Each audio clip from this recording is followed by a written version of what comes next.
언약의 자녀가 누리는 은혜라는 제목의 말씀 드리겠습니다.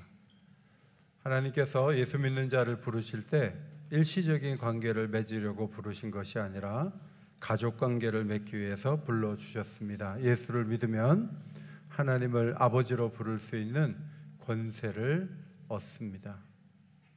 아브라함을 부르실 때부터 하나님의 부르심은 원대했고 가문과 민족을 향해 하나님의 부르심이 퍼져나간 것을 보게 됩니다. 창세기 12장 2절에 내가 너로 큰 민족을 이루고 내게 복을 주어 내 이름을 창대하게 하리니 너는 복이 될지라. 하나님은 아브라함을 통해 큰 민족을 이루는데 꿈이 있었고 또 복을 주시려고 불렀다는 사실을 알 수 있습니다. 모리아 산에서 최선을 다해 순종하는 아브라함을 보시고 맹세하시기를 내가 내게 큰 복을 주고 내 씨가 크게 번성하여 하늘의 별과 같고 바닷가의 모래와 같게 하리니 내 씨가 그 대적의 성문을 차지하리라 분명히 약속하셨습니다. 당시에 아브라함의 씨는 이삭이 유일했는데 그 씨가 번성해서 하늘의 별처럼 바닷가의 모래처럼 많게 하시겠다고 말씀하셨던 것입니다. 그 씨는 늘 패배하는 것이 아니라 대적을 이기고 승리하는 가문을 이루고 민족을 이루게 하겠다. 이것이 하나님이 맹세하로 약속하신 말씀입니다. 바울은 로마서에서 그러므로 상속자가 되는 그것이 은혜에 속하기 위하여 믿음으로 되나니 이는 약속을 그 모든 후손에게 굳게 하려 하심이라. 율법에 속한 자에게 뿐만 아니라 아브라함의 믿음에 속한 자에게도 그러하니 아브라함은 우리 모든 사람의 조상이라 그렇게 적었습니다. 상속자가 되려면 혈통적으로 후손이 되어야 되지만 유대인이 아니라 할지라도 믿음으로 하나님 앞에 나오면 아브라함에게 주신 복을 주시겠다는 것이 하나님의 원대한 꿈이었다는 말씀입니다. 하나님 백성은 언약에 근거하여 세례를 받습니다. 그 효과는 평생에 미치게 됩니다. 웨스트민스터 신앙고백서 28장 6절 세례의 효력이 이렇게 설명되어 있습니다. 세례의 효력은 그것이 집행되는 순간에 머물지 않는다.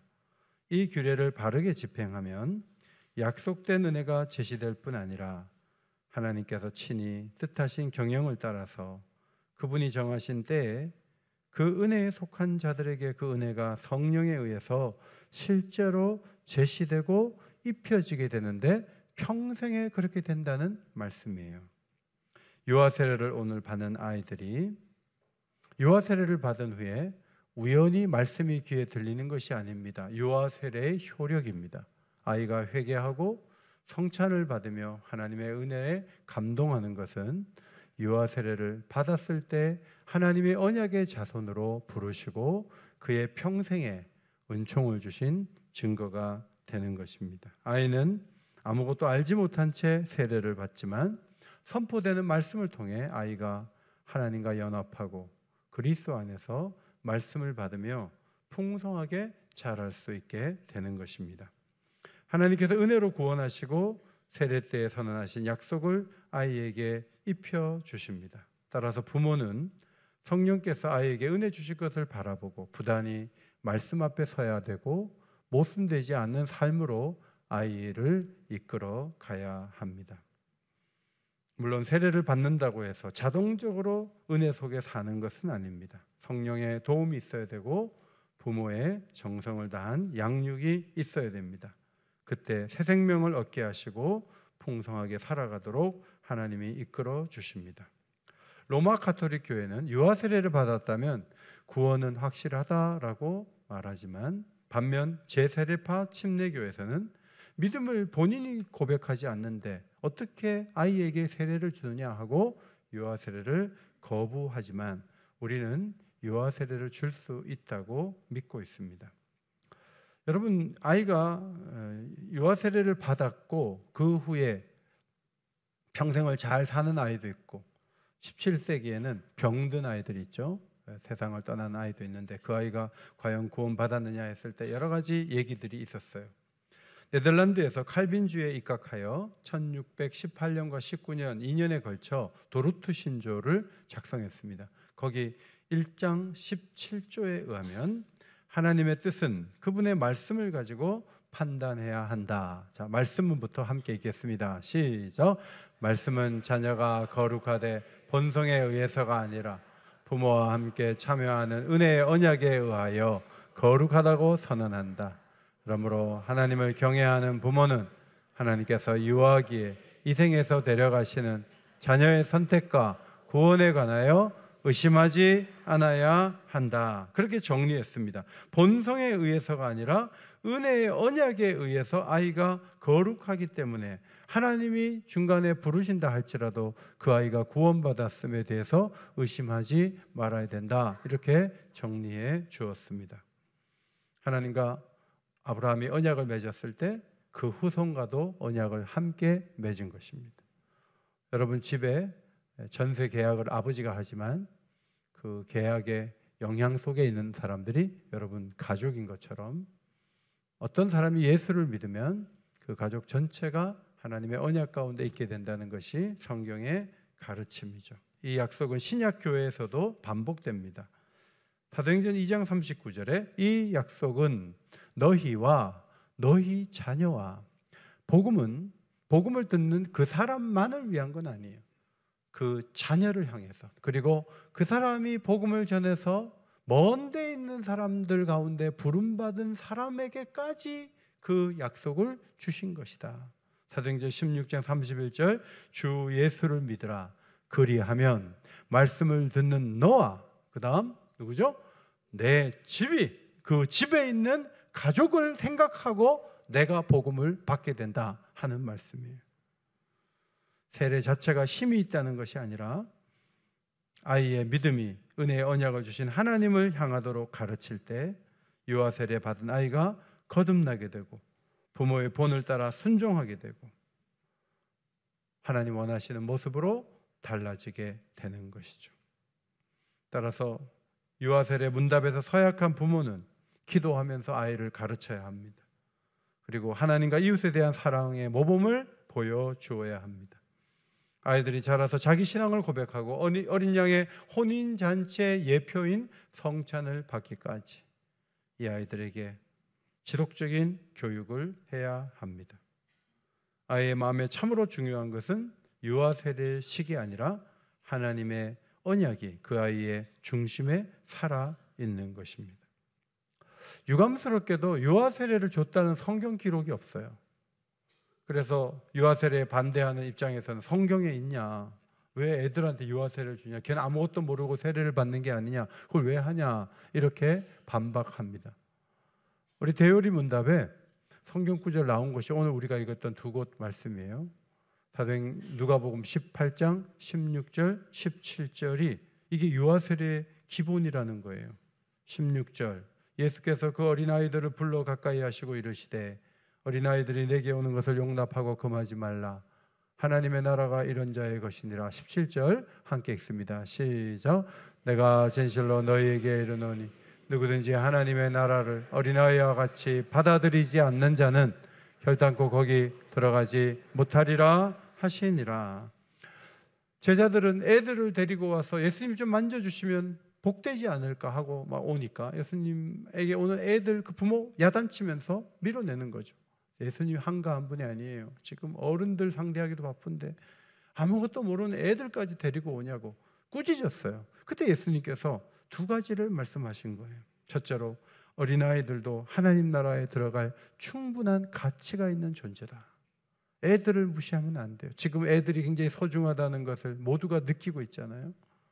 이 아이들이 잠재력이 있고 이 아이들이 아무것도 모르는 것 같지만 이 아이들이야말로 하나님 나라에 들어갈 충분한 가치가 있는 존재다. 이것을 주님이 밝혀주셨어요. 두 번째, 어린아이들이 하나님 나라의 구성원을 대표한다는 거예요. 목사와 장로가 교회를 대표한다고 말하지만 아이들은 하나님 나라의 대표가 돼요. 이 아이들의 기본적인 특성은 하나님 나라에 들어가는 자가 어떤 사람인지를 보여주는 아주 좋은 예가 된다고 주님이 말씀해 주셨습니다. 이 아이들은 단순하게 어른들을 의존하고 신뢰하죠. 그런 모습으로 살아야 된다. 예수님께서 이 말씀을 하실 때 17절 말씀을 하실 때 그 배경으로 시편 131편 2절을 염두에 두셨을 것으로 보입니다. 시편 131편 2절을 앞에 보시고 읽겠습니다. 시작. 실로 내가 내 영혼으로 고요하고 평온하게 하기를 젖된 아이가 그리 어머니 품에 있음 같게 하였나니 내 영혼이 젖된 아이와 같도다. 시인은 자기 영혼이 젖된 아이가 만족한 표정으로 어머니 품에 안겨 있는 것 같다고 고백했습니다. 여러분, 그냥 젖을 먹고 이렇게 가만히 어머니 품속에 있으면 아무 걱정 없잖아요. 우리는 쌀을 10가마니 쌓아놓고도 걱정을 하는데 애들은 막히면 편안하게 자요.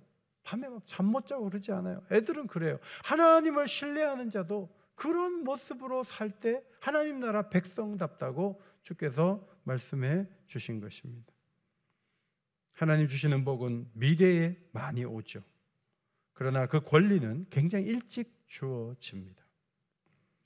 현대자동차를 이끄는 정의선 회장이 있죠. 그분도 흰머리가 있던데 그 아버지가 있고 그 위에 할아버지가 정주영 회장이었죠.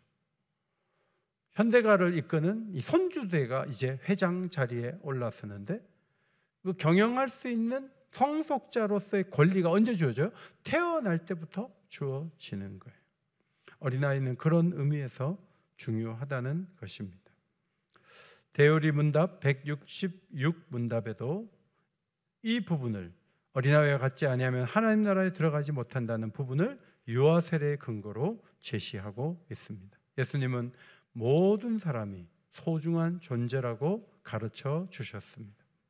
제자들 입장에서는 어른 상대하기도 바쁜데 애들까지 오느냐 하지만 예수님은 연약하고 의지할 것 없는 사람들을 사랑하셨고 나이가 어리고 볼품 없어도 그들이 가치 있는 존재인 것을 사람들에게 가르쳐 주셨습니다. 약하고 어리고 모자라도 하나님은 자녀 삼으실 수 있습니다. 그것이 은혜의 세계입니다. 하나님 나라에 들어가려면 자꾸 업적을 쌓아야 된다고 생각하는 것은 어린아이와 같은 것이 아닙니다. 오늘 죽어도 천국 갈 수 있습니까? 목사님, 제가 주일 예배 더 잘 참석하고 헌금도 열심히 하고 사랑방도 들어가면 그제서야 주님이 나를 인정해 주지 않겠습니까? 그것은 어린아이의 신앙이 아니죠. 장례식에 참석할 때 늦게 예수를 믿은 데다가 교회에서 뭐 특별히 한 일이 없는 분들이 계세요. 그런데 90이 넘게까지 그래도 주일 예배 잘 오시다가 천국 가셨어요. 거기 가가지고 예수 복음 전하는데 너무 좋죠. 고인은 주를 위해 뭐 크게 한 일은 없지만 믿음이 있었어요. 그래서 고령에도 불구하고 주일 예배 나오셨고 간절히 기도하셨습니다. 하나님께서 그 영혼을 받으시고 예수 그리스도의 피공로를 의지하여 주를 신뢰한 자에게 주시는 그 은혜를 고인이 받아 누립니다. 이게 설명하고 설득하기가 참 좋잖아요. 반면에 많은 업적을 남기신 분들은 목사가 어떤 전도회 회장도 하시고 여러 가지 일들을 하시고 교회를 위해서 이런 공헌을 하시고 수많은 일을 했다고 거론하는 경우에 그 사람은 교회를 많이 해가지고 천국 갔나 보다라고 오해하기가 쉬운 거죠. 요한복음 3장에서 니고데모는 존귀한 공회원이었어요. 그런데 예수님이 거듭남에 대해 말씀할 때 갸우뚱하는 거죠. 잘 모르겠다는 거죠. 그런 게 있을 수가 있냐고 반신반의하면서 떠났어요. 그런데 요한복음 4장에 가면 전에도 5 남편이 있었고 지금 있는 남편도 자기 남편이 아닌 죄인이 예수님을 만나서 복음을 듣자마자 기뻐 뛰면서 항아리를 두고 동네로 뛰어내려가서 많은 사람들을 데리고 오는 것을 보게 돼요. 성경이 강조하는 바가 뭐예요?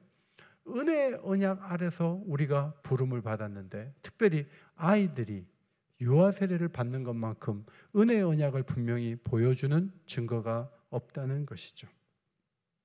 고인이 된 저희 어머니를 안치한 공간 전면에는 이름과 출생 연월일, 소천 날짜 그리고 성경 구절 하나만 적혀 있습니다. 여기다가 아무것도 못 쓰게 해요. 권사도 못 쓰게 해요. 아들이 옥인교회 목사라는 거 못 쓰게 해요. 그냥 이름만 쓰게 해요. 천국 가는 데 있어서 권사이기 때문에, 목사이기 때문에 가는 게 아니잖아요. 오로지 주의 은혜로 가는 부분에서는 여기에 안치된 모든 영혼이 평등하다는 거예요. 그러니까 이곳에 에덴 낙원인데 가면 다 평등하고 깨끗해요. 여기다가 막 편지 붙이고 꽃 붙이고 뭐 그냥 이것저것, 물론 안에는 성경책 넣을 수 있지만 깨끗해요. 주의 은혜로만 구원받는다. 이것이 더 분명한 느낌을 주는 거죠.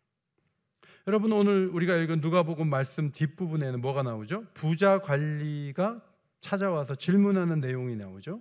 자, 18절. 어떤 관리가 물어 이르되 선한 선생님이여, 내가 무엇을 하여야 영생을 얻으리까? 여러분, 예수님 보고 선한 선생님 했으니까 이 사람 믿음 좋은 사람 같이 보이고, 영생에 대해서 물으니까 영적인 사람으로 보이지만 예수님은 그렇게 기뻐하지 않았어요. 하나님 한 분만이 선하다라고 말씀을 하시면서 예수님께서 간음하지 말라, 도둑질하지 말라, 거짓 증거하지 말라, 내 부모를 공경하라 하였느니라.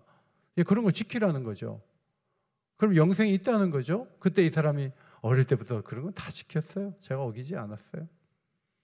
그때 예수님께서 네게 아직도 한 가지 부족한 것이 있다.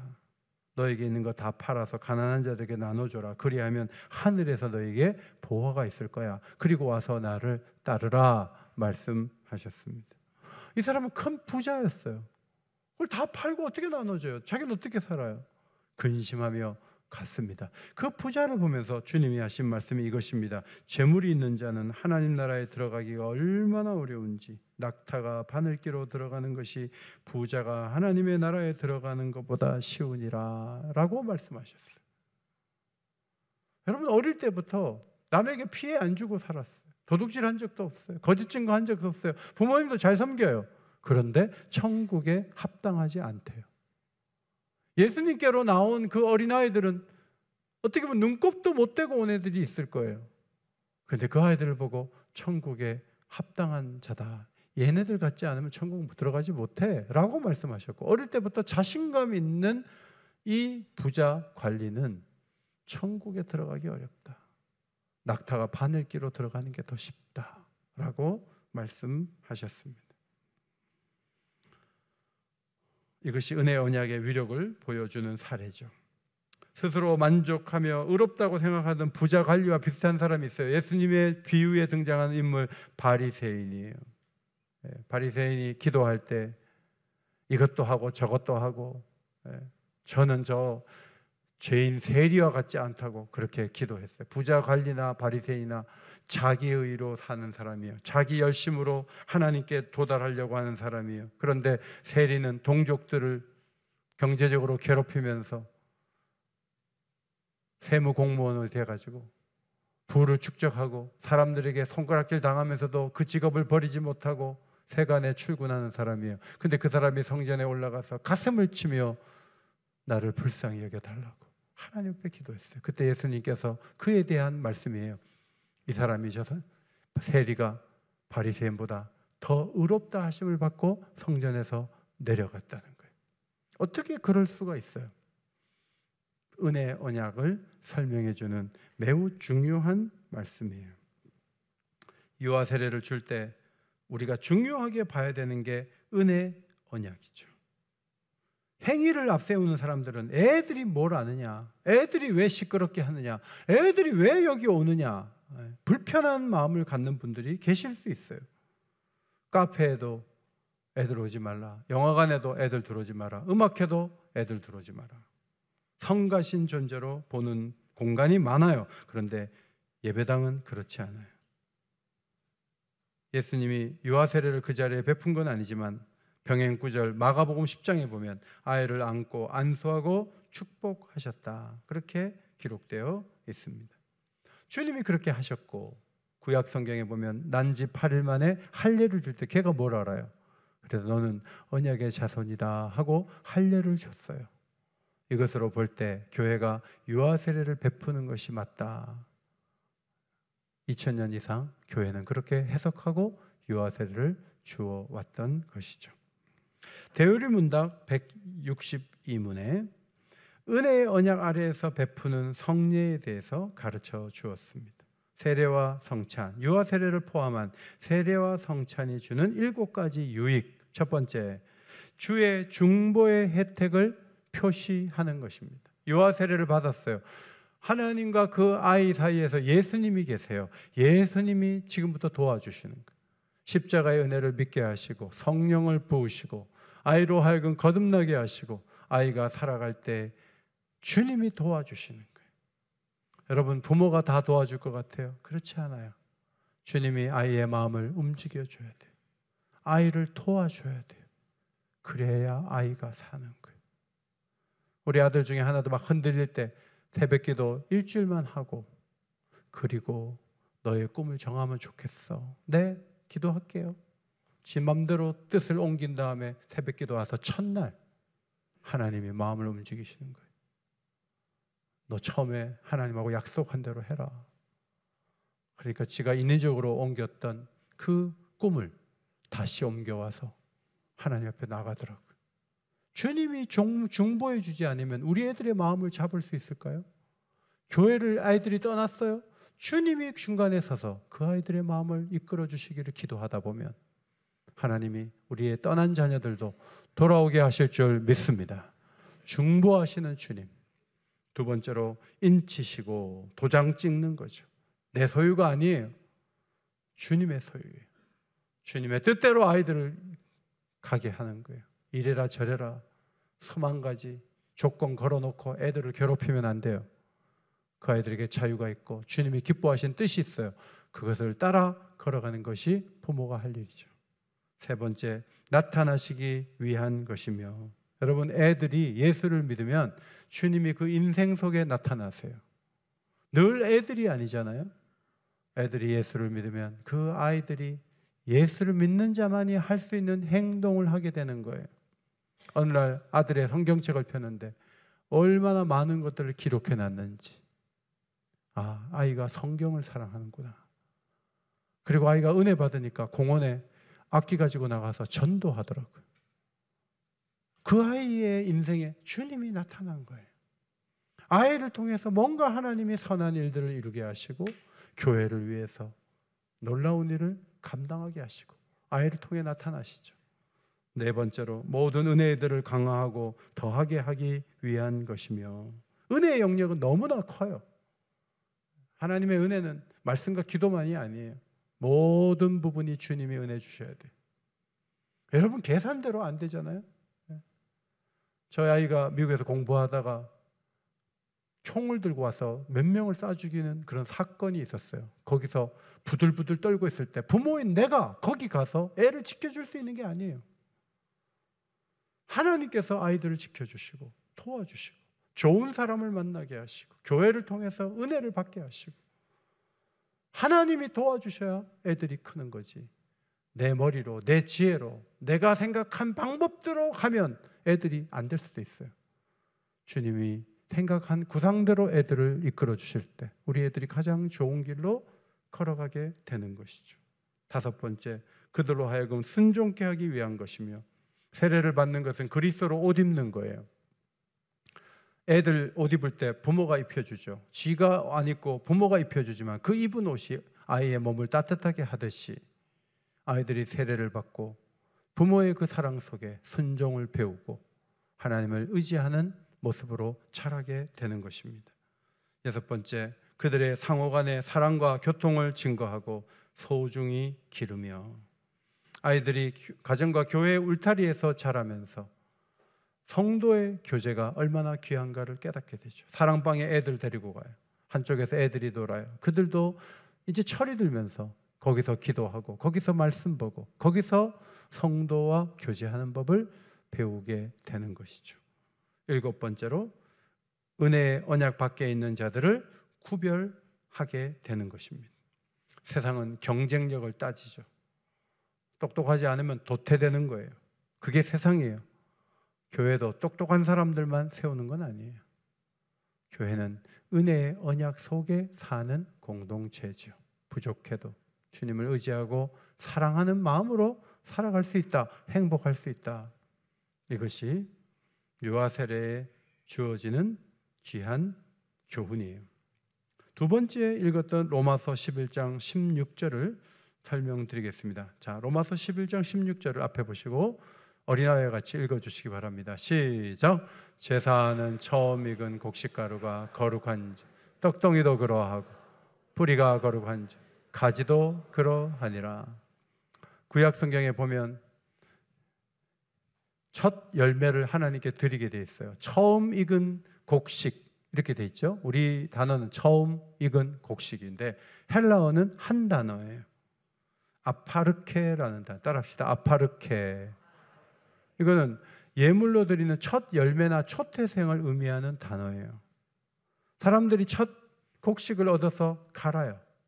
그리고 나중에 얻은 곡식도 다 갈아요. 근데 처음 얻은 곡식은 갈아가지고 빵을 만들어갖고 제사장에게 갖다 주면 제사장이 그거를 거제로 드려서 하나님 앞에 제사를 드린 후에 거제를 제사장이 갖다 먹어요. 그런데 드린 것은 첫 익은 곡식이지만 나머지 곡식들은 우리 집에 가루통에 있는 것이지만 드린 것은 일부지만 전체가 다 거룩해지는 거예요. 11조를 드리면 11조만 거룩한 것이 아니라 내가 갖고 있는 90%도 다 거룩한 거예요. 드린다는 것은 그런 의미가 있는 거예요. 그래서 온전하게 드리라고 얘기하는 거예요. 뿌리가 거룩하다면 가지도 거룩한 거예요. 뿌리는 거룩한데 가지는 거룩하지 않느냐? 그렇지 않아요. 뿌리는 뭐예요? 아브라함과 이삭과 야곱이 뿌리예요. 그러면 이스라엘 민족 전체가 거룩한 거예요. 부모가 예수를 믿었어요. 그러면 자녀도 거룩한 거예요. 이 로마서 11장 16절은 제가 그냥 갖고 온 말씀이 아니에요. 이것은 대요리 문답에서 세례, 유아 세례를 주는 근거가 되는 말씀으로 제시한 구절이에요. 여러분을 불렀습니까? 여러분 자녀에게 복 주시려고 여러분을 부르신 줄 믿습니다. 이것이 하나님의 뜻이에요. 사도행전 16장 15절 그와 그 집이 다 세례를 받고 루디아 집에서 여기서 애들이 있었을 거예요. 그럼 애들 빼고 세례를 줬을까요? 성경이 그걸 말하지 않아요. 33절 자기와 온 가족이 다 세례를 받은 후에 누구를 말합니까? 빌립보 간수의 집을 말해요. 그러면 온 가족이 다 세례를 받았는데 거기서 애들 뺀다고요? 아니요. 애들도 세례를 받을 수 있는 거예요. 그 가족 전체가 세례를 받는 거예요. 제가 신앙을 갖게 된 것은 우리 외할머니의 시어머니 덕분입니다. 외할머니의 시어머니가 선교사에게 복음을 듣고 너무 기뻐서 새 며느리에게 교회 가자 그랬어요. 복음을 받으라 그랬어요. 우리 외할머니는 막내 며느리예요. 우리 외할머니만 시어머니를 따라 교회 갔고 두 동서들은 안 가요. 그 집안에는 예수 믿는 사람이 거의 없어요. 우리는 다 어머니 때도 예수 믿고 저희 때도 예수 믿고 아들 때 예수 믿고 손주 때 예수 믿고 6대가 예수를 믿어요.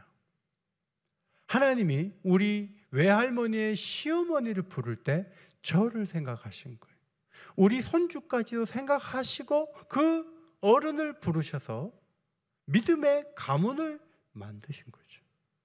여러분을 부르실 때 하나님이 여러분을 통해 태어날 아이를 생각하고 부르신 거예요. 목사님, 우리 애들은 이제 교회 안 나오는데요.